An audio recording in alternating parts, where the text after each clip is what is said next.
So it's good to be able to speak to you. For those who don't know me, I'm Ian Nielsen, the Executive Deputy Mayor of the City of Cape Town. To my left is Councillor Xanthia Limburg, who's the Mayoral Committee member for Informal Settlements, Water, Waste and Energy. And next to her is Dr. Gisela Kaiser, the Executive Director for Informal Settlements, Water and Waste. And then Priya Reddy, the Director of our Media Office. So today we have some good news to share, and I hope this is going to be of interest to everyone. So I will read through the press statement that we have,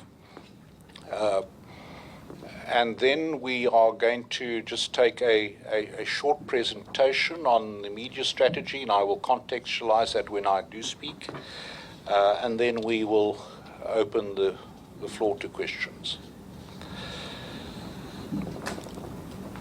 The dam levels supplying the water to Cape Town have been rising significantly and consistently over the past 6 weeks. And as at today, the dam storage capacity is 43.7%, and we still have more than 2 months' worth of expected winter rainfall ahead of us. Over the past few months, our collective water usage has been around 520 million litres of water per day. Now, if we compare that to the situation at the end of last winter, where the dam levels were at 38% and consumption was over 600 million litres a day, I think you can quite quickly see that we are now in a much more favourable situation than we were at the beginning of this past summer. So having analysed the new data, we're now in a position to state that we have not only managed to avoid date zero this year, but we can also safely get through the summer of 2019. And that's due to the water that's already in our dams, our intensive water demand management programs, our unrelenting communication, awareness and behaviour change has affected over the past 2 years, as well as the continuing support and sacrifice of Team Cape Town. We have shown as a city and as a populace that if we all work together, what we can achieve, we can work towards a common goal. So I would really like to thank, first of all Cape Townians for their enormous conservation efforts this past summer. It was our combined effort that got us through the summer without running out of water. I know that it's been very difficult for both private residents and businesses to operate under these current stringent restrictions, and that many sacrifices have been made by millions of residents.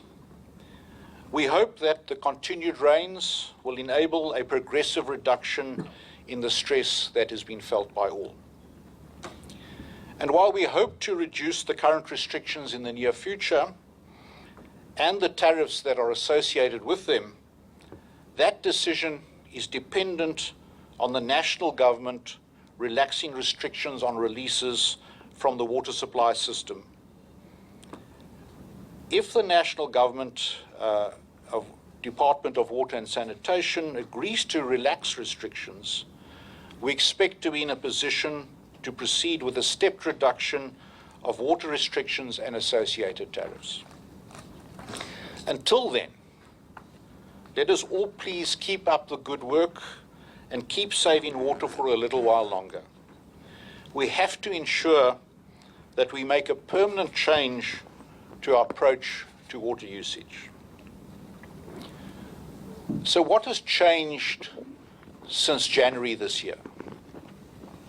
At the beginning of the year, we were in the extended stages of a devastating, deepening, and unprecedented drought. For 3 years in a row, our rainfall had been significantly lower than previous years. The 2017 rainfall was the lowest in recorded history at only 40% of the long-term average.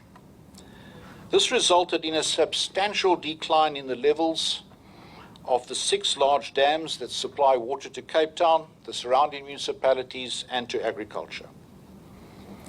In January, the projections of the rate at which the dam levels were falling indicated that we could reach a level where emergency measures would have to be implemented in April 2018.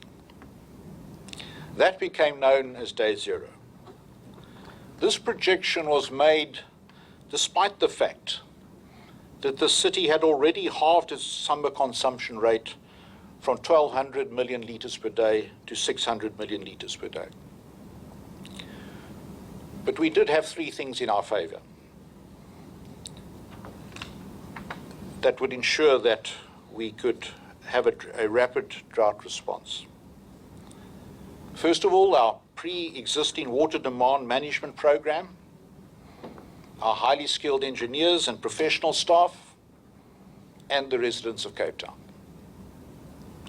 These combined elements allowed us to reach the start of our winter rainfall season without running out of water.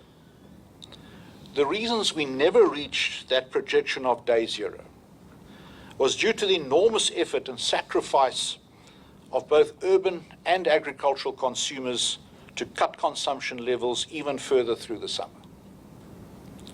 And due to these incredible water conservation efforts by our residents and the groundbreaking interventions instituted by the city to reduce consumption, our dam levels bottomed out at 20% by the end of summer. This was just 7% above the level at which we would have had to start restricting consumption to 25 litres per person per day. And we still had capacity to spare at that time should the winter rainfall have come late and be inadequate. Fortunately, the rain started early in our winter in May and fell at rates closer to the average than in the previous years.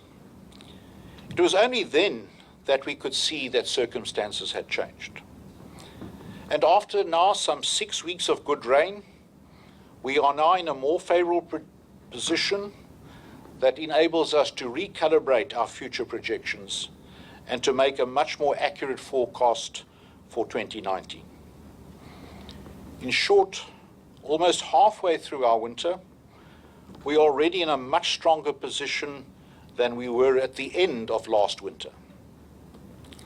So based on this information, and critically, provided that adequate water restrictions are maintained, we are now confident that there will be no prospect of reaching Day Zero in 2019. So how did Cape Town do this? And by Cape Town, I mean the 4 million people of Cape Town. We are now in this much better position, not only due to the encouraging rainfall we've seen so far, but also because of this incredible cooperation of our residents and due to the various technological and human interventions initiated by the municipality to drive down consumption.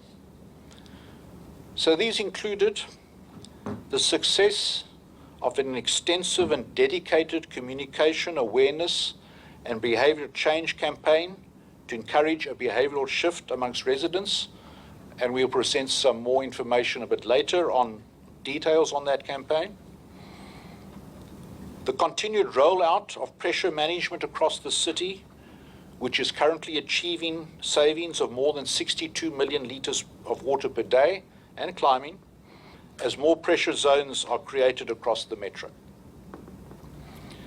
The installation of water demand management devices for those who contravene water restrictions. A leak repair program to minimize water losses, especially amongst poor citizens. And also steep tariff hikes. The city also took a holistic approach to managing the crisis and attempted to maximize all alternative water resources in a very short period of time. Thus, for instance, We looked at temporary desalination and increased extraction from springs, amongst others. We now need to look ahead. So while we hope that at some point in the next few months to be in a position to relax the current restrictions and the tariffs associated with them, this decision will have to wait until the national government relaxes restrictions on releases from the water supply system. I've requested a meeting with the National Minister of Water and Sanitation, Gogeli and Twinty, to discuss this and other matters pertaining to our future water resilience as a matter of urgency. Urban water resilience implies the capacity to anticipate, absorb, adapt, respond to, and learn from shocks and stresses, to protect public health and well-being and the natural environment, and to minimize economic disruption. The experience of the past 3 years and the reality of greater rainfall variability than in the past has meant that we've had to adjust our approach towards what needs to be done to ensure our future resilience. Now that we've navigated our way through the immediate drought crisis, it is necessary that we review our water supply strategy and augmentation plans to ensure that what was devised in a period of crisis is appropriate for the longer-term sustainability and resilience. So we're in the process of reassessing our new water program, and in particular, our future water mix and the role of permanent desalination in that supply mix. And in this recalibration, we are working closely with a number of local and international partners like the World Bank, the Stockholm International Water Institute, and the 100 Resilient Cities pioneered by the Rockefeller Foundation to ensure that our revised program provides the best possible response to our reality. We need to think very carefully about our long-term capital program, particularly regarding permanent desalination, groundwater, and water reuse, and how this will impact on our budget and on our water tariffs. And in partnership with the custodian of water resources, the National Department of Water and Sanitation, we also need to address critical issues such as resource allocation and interbasin transfers to ensure the sustainability of our water resources. Many operational challenges and deficiencies came to light during this drought, and the city and the national government will need to sit down and work through these issues thoroughly to ensure that future drought management is effective and has minimal impact on economic activity and public well-being. At the same time, we need to ensure that our focus on behavioral change and attitudes towards water and demand management does not let up. As demand for water grows, it's not only diversification of supply that is required to address the future risk, but also a sustained campaign to entrench the behavior changes that we've seen over the past months. Until such time as we're able to reassess our situation, let us all therefore continue to implement these changes and to keep saving water. Thank you very much. I'm now going to ask Priya Reddy just to give you some further information about the communications campaign that we've driven over the past few months. We believe that this campaign was a very significant contribution towards us getting through this drought period. Priya?